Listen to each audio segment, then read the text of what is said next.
اعوذ باللہ من الشیطان الرجیم بسم اللہ الرحمن الرحیم يسألونك عن الأهلة قل هي مواقيت للناس والحج وليس البر بأن تأتوا البيوت من ظهورها ولكن البر من اتقى وأتوا البيوت من أبوابها واتقوا الله لعلكم تفلحون صدق اللہ مولانا العظیم۔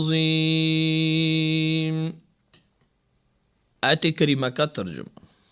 لوگ آپ سے نئے چاندوں کے متعلق پوچھتے ہیں، آپ ان سے کہیے کہ یہ لوگوں کے لیے اوقات اور حج کے تعین کے لیے ہیں۔ نیز یہ کوئی نیکی کی بات نہیں کہ تم اپنے گھروں میں پیچھے کی طرف سے آؤ، بلکہ نیکی یہ ہے کہ انسان تقوی اختیار کرے، لہذا تم گھروں میں ان کے دروازوں سے ہی آیا کرو اور اللہ سے ڈرتے رہو، اسی طرح شاید تم فلاح پاؤ۔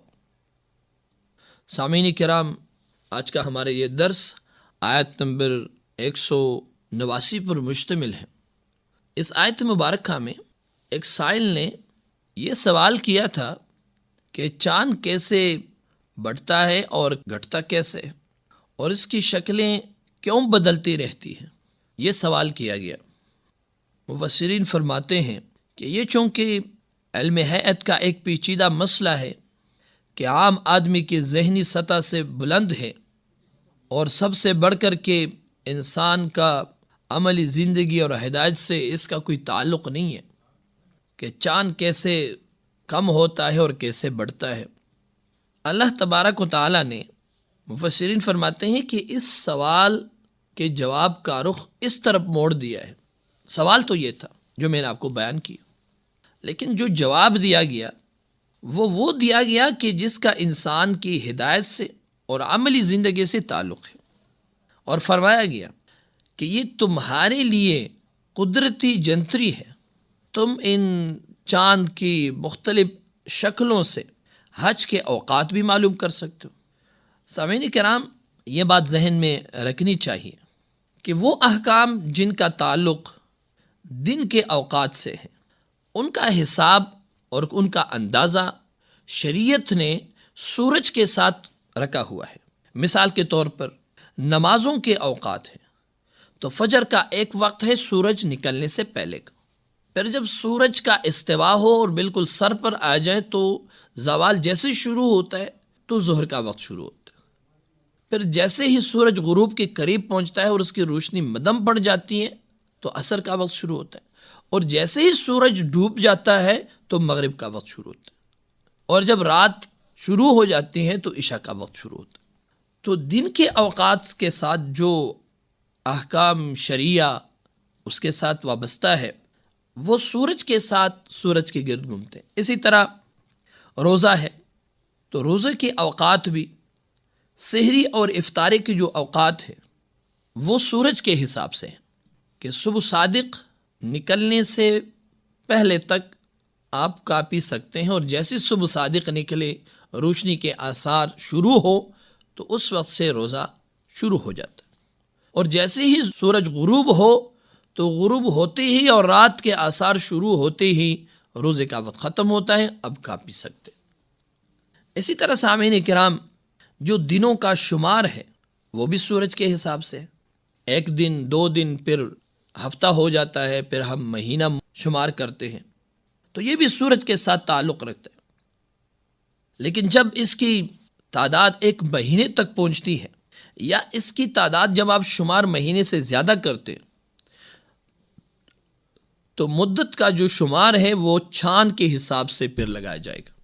مثال کے طور پر رمضان کے روزے ہیں تو رمضان کے 29 یا 30 دن یہ مقرر کیے گئے ہیں۔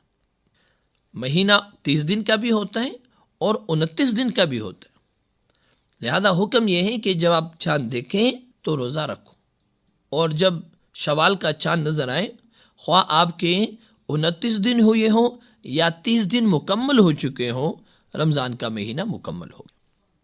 اسی طرح بیوہ عورت کی یا مطلقہ عورت کی جو عدت ہے، یا حمل اور رضاعت ہے، یا اسی طرح زکوٰۃ ہے، اس کا آپ حساب قمری مہینوں کے حساب سے کریں گے۔ آپ نے جس اسلامی مہینے سے آپ نے زکوٰۃ دینا ہے تو وہی اسلامی مہینہ اور وہی تاریخ دوبارہ آئے گی تو آپ کا سال مکمل ہو۔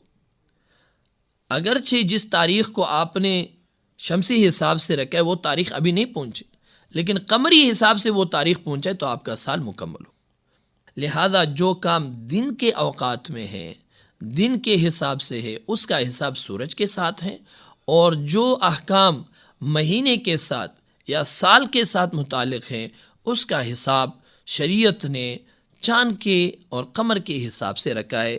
لہذا اس حساب میں ہم چاند کا حساب جو ہے اس کا اندازہ لگائیں گے۔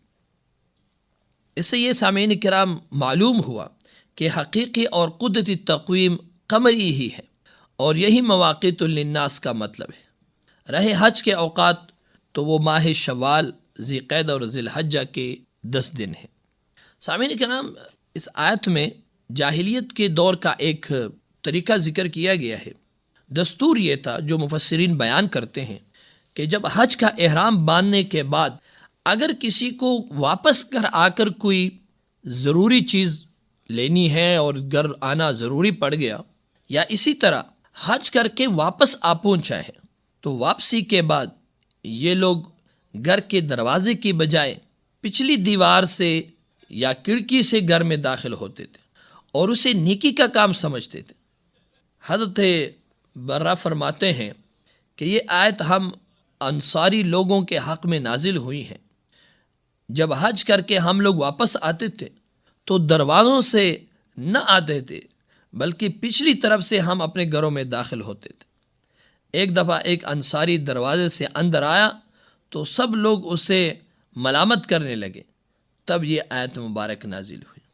اسی طرح سامعین کرام، مفسرین فرماتے ہیں کہ اس آیت سے یہ بات بھی معلوم ہوئی، یہ حکم بھی معلوم ہوا کہ کسی بات کو نیکی سمجھ کر دین میں داخل کرنا بہت مذموم ہے اور ممنوع ہے، اور بدعت بھی اسی زمرے میں آتی ہے۔ لہذا نیکی وہی شمار ہوگی جو رسول اللہ صلی اللہ علیہ وسلم کی طرف سے اور اسی طرح اللہ تبارک و تعالیٰ کے کلام کی طرف سے ہمیں اس کا حکم دیا جائے، وہی نیکی شمار ہوگی اور اسی پر اللہ کے ہاں اس کا ثواب ہے۔ سامعین کرام، یہ تھا آج کے ہمارے آیت کریمہ کا ترجمہ اور تفسیر جو آپ نے سماعت فرمایا۔ اللہ تبارک و تعالی ہمیں قرآن مجید سمجھنے اور اس پر عمل کی توفیق عطا فرمائے۔